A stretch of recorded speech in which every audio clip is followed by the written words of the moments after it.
মধ্যপ্রাচ্যের সংযুক্ত আরব আমিরাত সহ বিভিন্ন দেশে দেখা গেছে 1447 হিজরি সনের পবিত্র রজবের চাঁদ। রোববার 21 ডিসেম্বর রজবের চাঁদ দেখা যাওয়ার পর থেকে আরবি বর্ষপঞ্জিকার সপ্তম মাস রজবের প্রথম দিন শুরু হবে। এ মাসের সঙ্গে সঙ্গে মুসলিমদের পবিত্র রমজান মাসের প্রস্তুতিও শুরু হচ্ছে।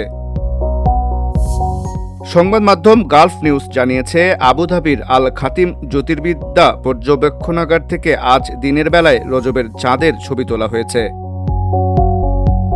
রজব 4টি পবিত্র মাসের মধ্যে অন্যতম।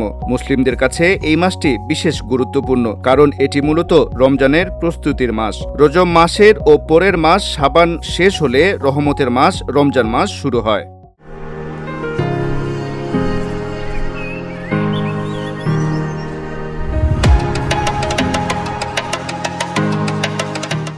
হাদিসে এসেছে, রজব মাস শুরু হলে মহানবী হযরত মুহাম্মদ সাল্লাল্লাহু আলাইহি ওয়াসাল্লাম দোয়া করতেন যেন মহান আল্লাহ রজব ও শাবান মাসকে বরকতময় করে দেন এবং সবাইকে রমজান পর্যন্ত পৌঁছে দেন।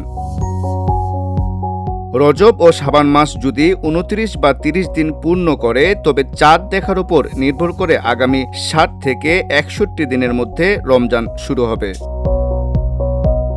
VOD Bangla news desk.